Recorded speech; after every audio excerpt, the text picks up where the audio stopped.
How y'all doing? Back to the Ghost of Podcast. Today's segment is going to detail the recent trade that was constituted by the Philadelphia 76ers and the Los Angeles Clippers last night. And the compensation both teams received from one another is as follows. The Sixers traded James Harden, PJ Tucker, and Philippe Petrusa to the Los Angeles Clippers for Marcus Morris, Robert Covington, and Nicholas Batum, and another gentleman by the name of KJ Martin. They also will receive a 2028 unprotected first round pick, 2 second round picks, and a 2029 draft pick swap.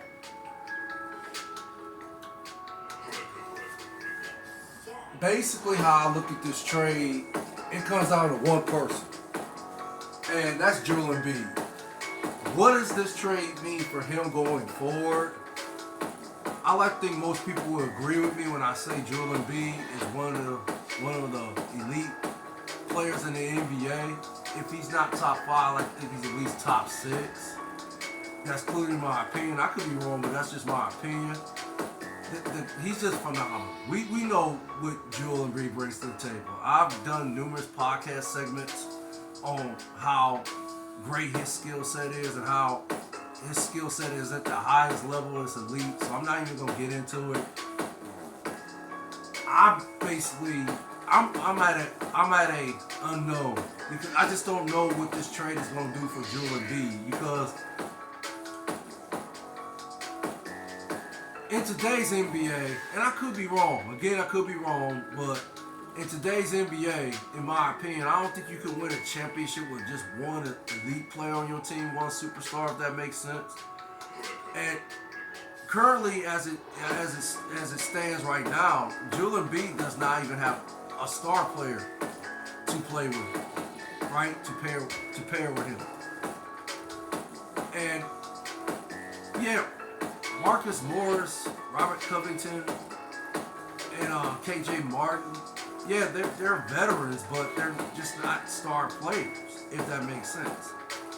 They're good NBA players. But again, in today's NBA, you need more than just good NBA players, if that makes sense. You can't just have one elite player on your team, in my opinion, and expect to win a championship, and you're going against the top echelon teams in the NBA. So, again, for Joel Embiid, I'm just curious how he actually feels about the trade and the compensation they received, if that makes sense. So, I guess on the Philadelphia 76ers part and Joel Embiid, being the guy on the team, being the superstar, being the leader of that team, I guess going forward we'll see what happens. Do I look as this move, has that placed the 76ers any closer to an NBA championship? At this time, in my opinion, I would have to say no, it doesn't. But okay, I could be wrong at the end of the day. We'll see what happens going forward regarding the Philadelphia 76ers and their chances of winning an NBA championship, or shall I say, next year's NBA championship, 2024. Now, for the Clippers, I don't even think I need to detail James Harden's track record as far as a playoff failures, if that makes sense. Some have called him a choke artist. Some just says some have suggested he quit. I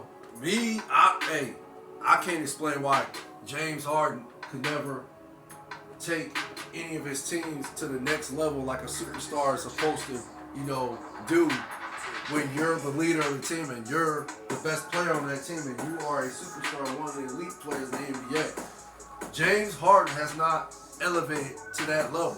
He has not ever elevated any of the teams like the Houston Rockets, Brooklyn Nets, and now the Philadelphia Sixers, who, have traded him to the Los Angeles Clippers.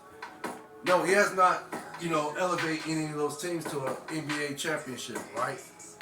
Let alone elevate them to the finals so they can at least have a chance to win the NBA championship. And also, we also know what his track record is as far as when he's unhappy. We know the type of antics he utilizes to, have the team ship him out, if that makes sense. So, I don't know if this is even going to work for the Clippers, too. I don't know. The Clippers, on paper, now, they, can't compete for an NBA championship because they got, Paul George and Kawhi Leonard. We already know what them two bring to the table. Those guys are elite. Them guys are one of the best NBA, they're up there, they're elite. Then again, I don't know so much about Paul George anymore. I don't know if he's considered elite, but I like to think he's still at least a star player. Kawhi Leonard is still one of the best players in the NBA. He's still elite, right? I like to think so. Okay, but now you add James Harden, who, I like to think he's still considered an elite player, one of the best players in the NBA. He's still considered a superstar. I like to think James Harden and Kawhi Leonard is still considered superstar elite players. That makes sense. Could be wrong. That's just my opinion. But, okay.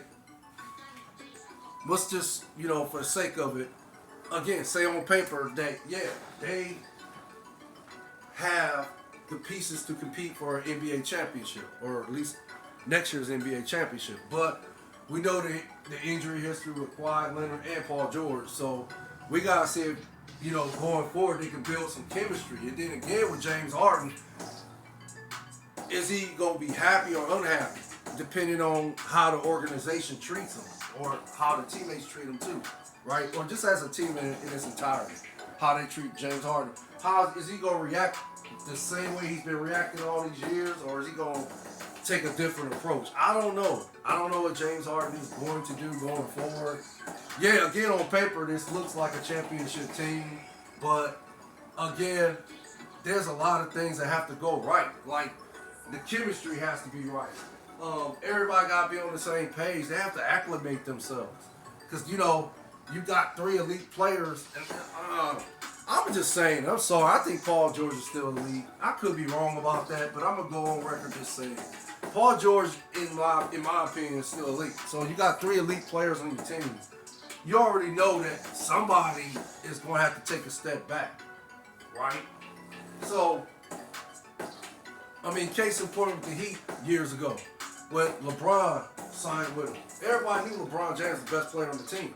But Dwayne Wade was a dog and Chris Bosh was a dog. Them two was one of the best players in the NBA. They was elite, right, at that time. But somebody had to take a step back, and that person ended up being Chris Bosh, and then later Dwayne Wade, when he just finally told LeBron, this is your team, you the leader. You got to lead us, bro. So, we all know that somebody got to take a step back. So I don't even know who that person going to be on the Clippers team. Would it be Paul George who decide to take a step back, Kawhi Leonard, or James Harden? Again, I don't know. We'll see going forward. We'll see if this trade works out for both of them.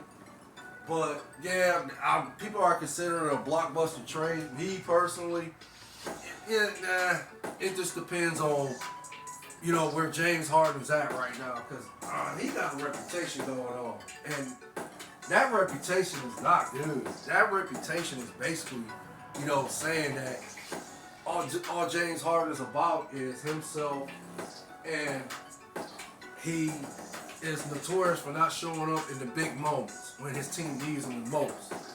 That's his reputation right now, in my opinion. And is this going to be a cyclical trend for him, or is he going to go a different approach? Is he going to take a different approach? Again, I don't know. We'll see what happens going forward, but that's all I have to report. Y'all take care out there. Y'all stay blessed. You and your family stay safe out there too. Facts when it goes to podcast. DJ Lottie Dottie. The likes I appreciate. The views I appreciate more. One love. Later.